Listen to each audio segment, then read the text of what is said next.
And I want to welcome you guys to financialjuneteenth.tv.com. Financialjuneteenth.tv.com is all things Black wealth, Black economic liberation. We talk about Black wealth and Black financial security and things like that because we believe that wealth is the one thing that will make the difference for Black people. They want to talk about social justice. That matters, but wealth is related to social justice. They want to talk about everything going on from vaccines to everything else, but I'm telling you, it's the economics that's driving everything. That's why they won't talk about the economics, because they know that when you get your economic life right, they can't control you anymore. They won't own you anymore. So that's why they'll talk about giving you jobs, but won't talk about you owning businesses. That's why they'll talk about you getting better schools, but won't give you the funding to open your own schools. That's why they'll talk about all the social things they can do for you, but won't talk about the economic things for you. So I think it's very important for all intelligent Black people to understand how the game is being played and that they're playing you like a sucker if you're not a critical thinker. A Black person in America must be a critical thinker in order for them to be successful. In order for you to get through the nonsense, you got to be a critical thinker. So critical thinkers read books like Powernomics, etc. And by the way, for those of you that are in the Powernomics Masterclass, Dr. Anderson's not feeling well this week, but we're going to have some sessions next week. So just keep checking your email. And those of you who are interested, you can go to powernomicsmasterclass.com. That's powernomicsmasterclass.com. So do me a favor, hit the thumbs up button, hit the share button, hit the subscribe button if you haven't done it yet. I want to do a Black wealth confession. Black wealth confessions are where I ask people to tell me their stories. Tell me what your financial situation is. Tell me what you're working with. Tell me what you're going through. Tell me what you're dealing with. And I'll give you some insights into what I'm seeing, and maybe it'll help you see some things that you might need to see also in order to get ahead. I just want to see you succeed. I want to see you make money. And also, don't forget, hashtag B1. Put hashtag B1 in the chat if you're Black first. Our platforms are Black first. Black, bliggity, black twice on Sundays. That's all we care about is the racial wealth gap. That's why the Black Business School is the best in the world at resolving the racial wealth gap. We have solutions for the racial wealth gap. So don't believe those people who tell you that it can't be solved and they don't know what to do and it's just too hard. It's almost like when they have these crappy schools where they tell you that we can't get the Black kids to learn how to read. Like, it's so hard. We put $1 billion in and Black kids are just so dumb. We can't teach them how to read. Well, maybe you need to go give the money to the Nation of Islam. I bet you the Nation of Islam can teach those kids to read. I went to the Muhammad University. Muhammad University of Islam. Just on a little side thought. I went to the Muhammad University of Islam in Chicago and gave a couple speeches. I spoke to the girls one day. I spoke to the boys another day. Do you know that those kids were asking me questions that their graduate students ask? Like, these were 10-year-olds, 14-year-olds, 16-year-olds. I mean, literally speaking, like, I remember thinking, when I was teaching MBA students at Syracuse University, they weren't this smart. So you got genius in your community, but your genius is locked up. Your genius is being destroyed. Your genius is being annihilated by white supremacy. You're handing your excellent, extraordinary children over to mediocre people who don't love them, who don't want to see them succeed, who don't want to teach them the secrets to success. Again, that's why even your HBCUs don't even teach things like Powernomics. They'll invite every white man on the planet to come give a speech, but won't invite Dr. Claude Anderson. Get out of here with that nonsense. What's wrong with you? So anyway, enough of my little rant. I apologize. I had to get that out. Y'all know how I am. I got to tell the truth because life's too short to be out here lying. So let me read the Black Wealth Confession to you. I'll put it actually in the description. And do me a favor, hit the thumbs up button. Make sure you subscribe. If you're subscribed to a channel, hit a notification bell so you'll be notified when we go live. And also, if you want to get text notifications periodically, you can text the word Boyce to 31996. Text Boyce to 31996. So I'm going to read this to you right here. It says, hey, Dr. Boyce, I am 31 years old, married with no children. We have $134K in mortgage debt with no other debt. My husband is a college grad who makes $70K, and I am a high school grad with some college credits. I make $45K. We only have about $5K in savings and $6K in the stock market. We paid off close to $14K in credit card debt last year, and we're making extra payments toward our mortgage principal. So now I'm wondering, what else can we do to get ahead? We have been doing okay so far, but I think we can do more. Well, first of all, y'all need to clap for this sister because two things she said right there that told me she's going to win. Her and her husband are going to win. You got to be as old as I am to know how young you are. I'm at age 49, where 31 seems like a baby, right? 31 though seems old if you are 31. You're like, oh, I'm getting so old now. You ain't old. You got a whole. My story was just beginning when I was 31. When I was 31, I had no idea what my life would be like today. So don't give up on yourself. That's the first thing I want to say. But here's the deal. She had me in the first sentence. You know why she had me in the first sentence? Because she started off by saying, I am 31 years old, married with no kids. 31 years old, married with no kids. Now, this is not anti-kids, and this is not pro or against marriage. There's many reasons why people choose not to get married or get divorced and everything else. I'm not judging any of that. But what I am going to say is when she said that, I said, okay, we can get to work. We can get some work done. It's almost like when I went to the dentist, and you guys have made fun of me for a while. I know it's okay. I could take a joke, but I was talking a little bit weird because I'm still in the middle of a 6-month dental process where I didn't do what I was supposed to do with my teeth. I went to the dentist, and the dentist is like, okay, we got to do this and this and this, and I'm like, oh Lord, this is going to take forever. And she said, but we got something to work with because you have very good bone in your jaw. Your jaw bones are very good, very strong. So we can put in the implants and blah, blah, blah. We got something to work with. So as a financial doctor, or a financial physician, what I liked about that first sentence, I'm 31 years old, married with no children. I said, okay, I got something I can work with because, let me just tell you the truth.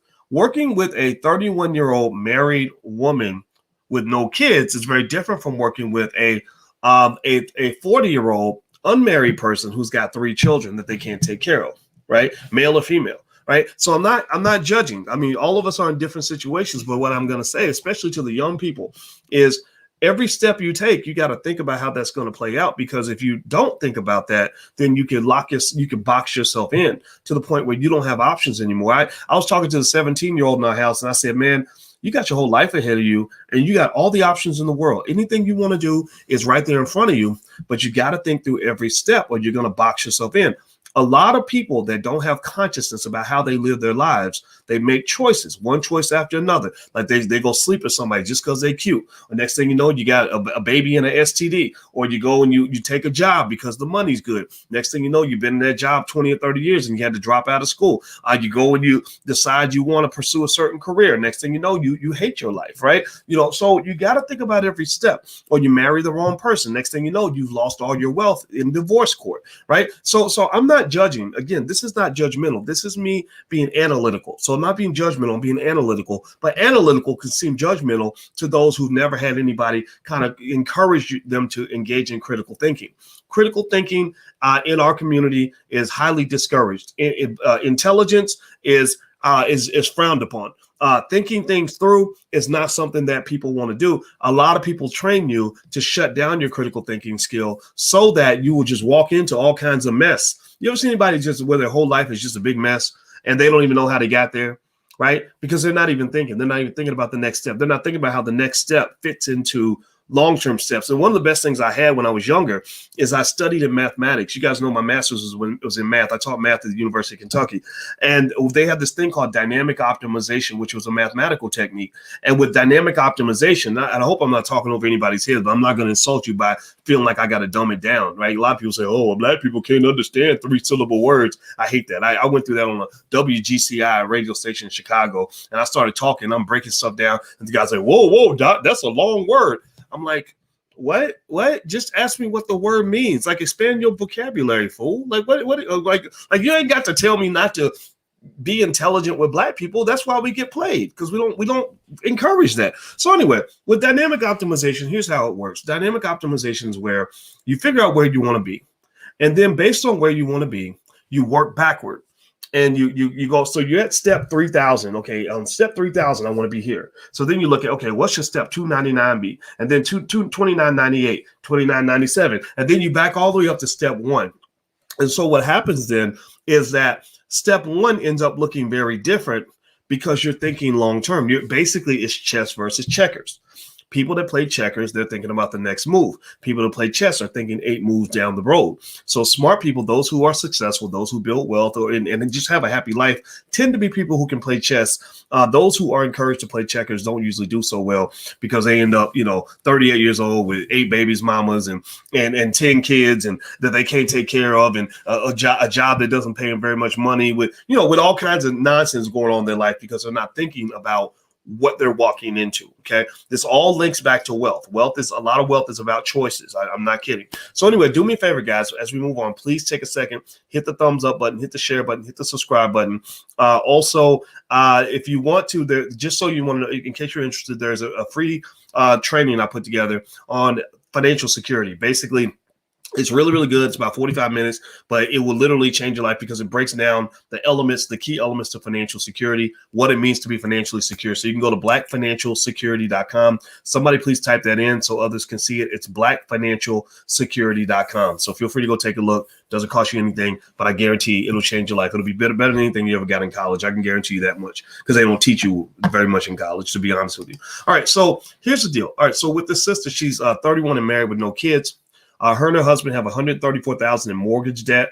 That's not bad. Mortgage debt is not bad debt. I was on Fox Soul the other day with a lady who seemed to think that all debt was bad, and I literally wanted to hit the button. No disrespect to the people at Fox Soul, but I literally wanted to walk out of the room because I'm like, is this lady really saying that all debt is terrible, like unconditionally bad?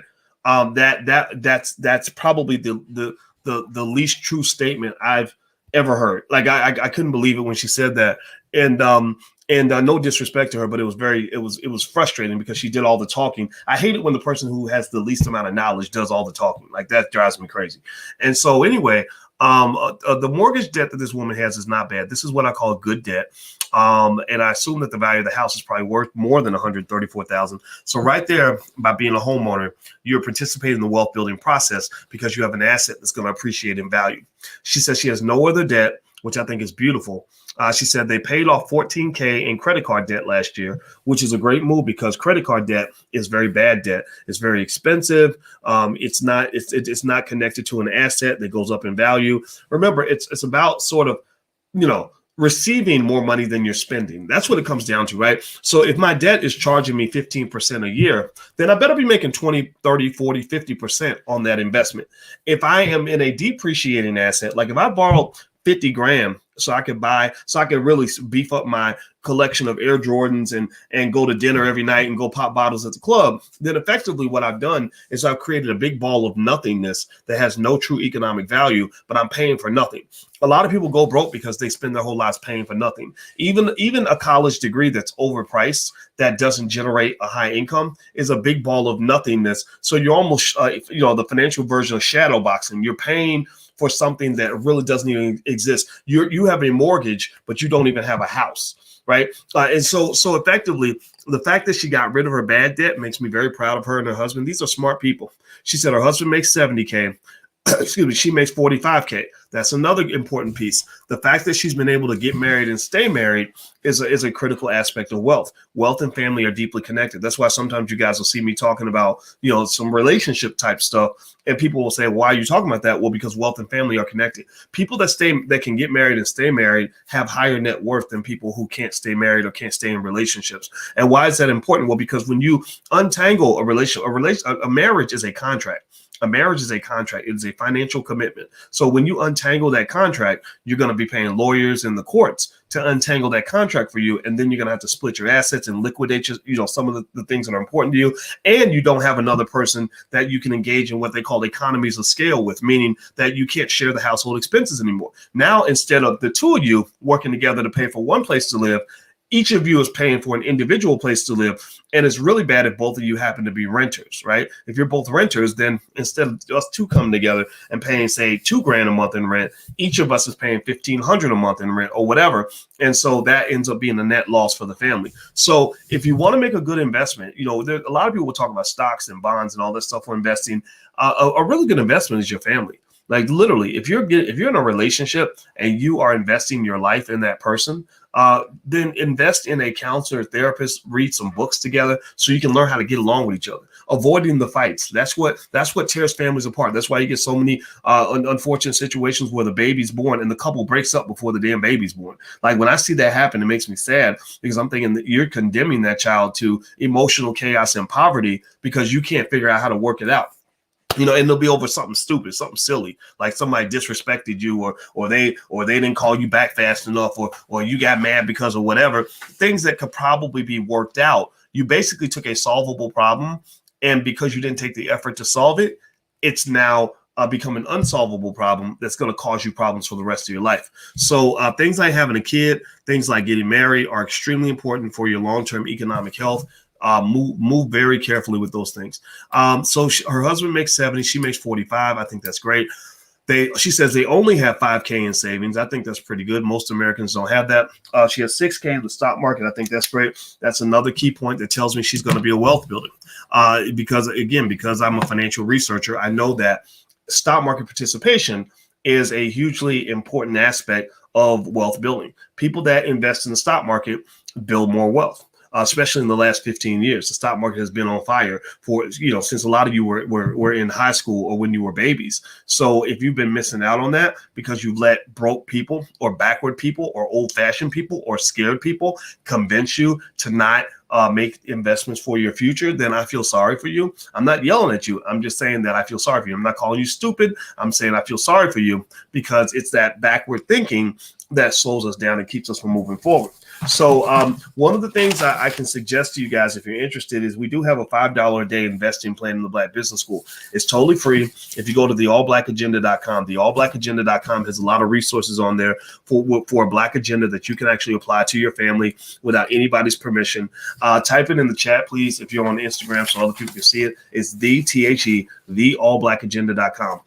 There's a lot of stuff on there, but one thing that's on there is my link to my book. It's free. It's a $5 a day investing plan. And I specifically show you the mathematics that explains how a person who had invested, if they started in 2009 and put $5 a day in the market, after about a decade, they would have about, I think a decade, it was maybe $5 a day is nothing. I mean, that people, you can't even buy Popeye's chicken value meal for that amount. I think after a decade, it was about 30,000. After 20 years, it goes to about 120,000, 115,000. After 30 years, it goes to about 350,000. After 40 years, if you do it for a whole generation, it goes up to about $750,000. So there's nobody in America. Let me just make this clear. There's very few people, almost nobody in America who's born poor, who has to stay poor. There's nobody in America who's born poor that has to stay poor. The reason people stay poor is because they train you to stay poor. You start poor and they train you to take something which is meant to be temporary and they train you to make it permanent. It's just like obesity. Very few people in America have to be obese. Very few people have a condition in their body that's going to make them obese no matter what they eat. But they train you to be obese. They put sugar in your food. They encourage you to eat fast food. They market horrible, unhealthy stuff to you. Next thing you know, you got an obesity epidemic. Well, so that's where choice comes into play. So freedom of choice can either be a good thing for you, or it can be a bad thing for you, right? It can be a good thing if you realize, hey, wait, I can choose to walk away from all of this. It's a bad thing if you say, well, I can just choose to eat what I want, and then I'm going to just eat horrible food, get really sick, and then I'm going to feel sorry for myself. Or you can say, let me get off the grid because I don't think they're going to train me to do the things that are best for me. So do me a favor, hit the thumbs up button, hit the share button, hit the subscribe button if you haven't done it yet. I'm going to finish this up. So I love the fact that she's knocking out the credit card debt. I love the fact that she's mentioning the kids, or she doesn't have any kids yet. One day, you will have children. So she should probably start doing that $5 a day investing plan for her children now. If you do it for your children now, your children will be very wealthy by the time they're about 25 or 30 years old. Like your children will be completely out of the struggle. They won't be running around speaking that, negative Negro talk like, oh my God, it's so hard to be black. Oh my God, I'm so broke. Oh my God, I have no, life is so difficult. They just won't talk. They won't be singing that broke Negro spiritual. They just won't. Like it's a Negro spiritual, like how hard it is to be black. Like that's like almost like a church hymn. Like we love to talk about how horrible it is and how sad we are. I'm sorry, your children, their biggest problem is they're going to have haters. They're going to have a bunch of haters who are mad that they've actually found a solution to a very persistent problem. They're going to have haters who feel like, they didn't get to where they were through good decisions and smart choices. They got to where they were through luck. Well, the only reason you got money is because your mama left you money or your daddy gave you a bunch of money, right? Like that, that hater talk, that negative Nancy talk, right? Rather than picking up a book and learning how to get better at something, there are people who find that it's easier just to complain about the people who found solutions. So that'll be your child's problem, but your child's problem would not be the strugglenomics Negro spirituals that so many of our people like to sing. So because it's not that hard to learn the basics of economics. It's not that hard to learn the basics of investing. I show you, in fact, if you go to firstsharestock.com, I'll put the URL on the screen. Literally, and maybe it's because, I assume it's because I have a PhD in this stuff, right? So I know how to kind of cut to the chase and get past all the complex stuff. Like I guess a lot of people talk about stock market investing and they make it more complex than it needs to be. I know how to get to the core basics, right? Because I know all the research and everything. So if you go to firstsharestock.com, you'll be invested in the stock market in 10 minutes. It's not that hard to teach you. Now, if you want to learn higher level stuff, feel free to go to the Black Business School. We have some other resources there, but that firstsharestock.com, that's also free. So feel free to go take a look. The last piece I would throw in there is she's asking, how do you get ahead? So here's what I see, right? I see a 31-year-old woman. Let me read her story, and then I'm going to give you my final kicker. This is kind of the one thing that I think is going to really accelerate this family because they're already doing so many things right. She says, I'm 31, married with no children. We have $134K in mortgage debt with no other debt. My husband is a college grad who makes $70K, and I'm a high school grad with some college credits. I make $45K. We only have about $5K in savings, $6K in the stock market. We paid off close to $14K in credit card debt last year, and we're making extra payments toward our mortgage principal. So now, let's see. So now I'm wondering, what else can I do to get ahead? We have been doing okay so far, but I think we can do more. So accelerating the mortgage payments on your house is great if your goal is to accelerate your wealth by being a homeowner. Here's the deal, right? When it comes to extra money, extra capital, there's two things to keep in mind. Number one, you want to think of financial vehicles as like putting your money in a race car, and you're trying to pick the race car that's going to go the fastest, is going to get you down the road the fastest, right? So you can put your money in the real estate race car, which will go a certain speed. You can put your money into the pay the credit card debt down race car, that which will give you a certain speed. You can put it in the student loan race car, right? Because if I'm paying off student loans, I don't have to pay that interest anymore, so I'm saving money on that. But then you can also put your money in the stock market race car, which may generate extremely high returns as well. But then you've also got the entrepreneurship race car, right? The entrepreneurship race car is one that I really like, especially if you have a passion and you are a person that maybe takes a class on how to start a business that allows you to monetize your passion. There are billions of people, millions at least, who are monetizing their passion in a way that it allows them to accelerate their income. So even a 10%, 20% bump in your income can broadly widen your financial options and your acceleration options, right? A lot of people think that, when you're talking about building wealth and investing, you have to work with what you got and you slicing little pieces of the pie up so you can, make certain moves, but you can also increase the size of the pie. That's what I'm saying, right? So never underestimate the power of a really cool side hustle. I think that if you have an investment group, I believe everybody should join investment clubs. I believe that you should have family business meetings on a regular basis. I meet with my family every Sunday, and all we talk about is what we're doing in business, and we help each other out. We help each other come up with ideas. We'll say, oh, well, if you sell this, then you can also make money selling that, right? And little things like that. And the thing is, you will be stunned at how one little idea can change everything. One little idea can get your income where I know a lady who I'd worked with actually, and a year and a half ago, her business wasn't making any money, and we worked on a couple of things. We talked about a couple of things, and literally, she announced recently that she made, I think, over $60,000 or $70,000 in a day, right? It's something crazy like that, and it was fascinating because I remember when she told me I wasn't making any money with this at all. And it's like sort of figuring out that little switch, like, okay, what's the little switch that's going to make the difference? Now, maybe you won't make that level of money, but what if you made an extra $500 a day? That's that's a lot of money. That's $15,000 a month. I know a lot of entrepreneurs that make $500 a day, $100 a day, $200 a day on their side hustle, right? So I think that in addition to Black wealth being pivotally important, pivotally connected. That I can't get that word out. In addition to Black wealth being deeply connected to Black entrepreneurship and job creation, you really want to, I think, explore that and look into what it means to have a side hustle. develop multiple streams of income. She's got a husband. What's your husband's skill set? What is it that you have that you can offer that people might purchase, right? Do you have some experience that you can offer as a consultant? Do you have can you do an ebook that makes a few $100s a month? Any little thing that kind of opens that door, it almost creates like a financial wormhole where you literally bust through a wall and suddenly you're living a whole different reality because you got an extra $4,000 a month coming in that allows you to then really go a little bit harder with the stock market and stuff like that. So I believe that every Black person in America should have a business or try to own a business or own a piece of a business, or at least look into it, at least think it through. Like I just believe that's a core value. I believe that your children should learn how to start a business by the age of 12. Just as a core value and as a source of protection. So I would encourage this woman, if she wants to get ahead, sit down with your husband and sit down with your family and say, how do we create a side hustle? How do we take some of that money we got in the stock market, some of that money in savings, not too much of it, and put that into something that can give us a trickle of extra income that will then allow us to expand our options. And then you can keep doing what you've been doing before. Now, you mentioned, what about a franchise? I think franchises are great. Franchises are great because that's a business in a box. They give you the whole business model right there on paper, so you don't have to figure it out. We actually have a franchise program in the Black Business School. I think the URL is theblackfranchiseprogram.com. So I don't talk about it much, but it was taught by attorney Tanya Nebo, and she's really good with this stuff. And you can feel free to go check it out if you want to. I think the first month is free. Yeah, the first month is totally free. So feel free to go to theblackfranchiseprogram.com, theblackfranchiseprogram.com. Let me type that into the chat so you can see it.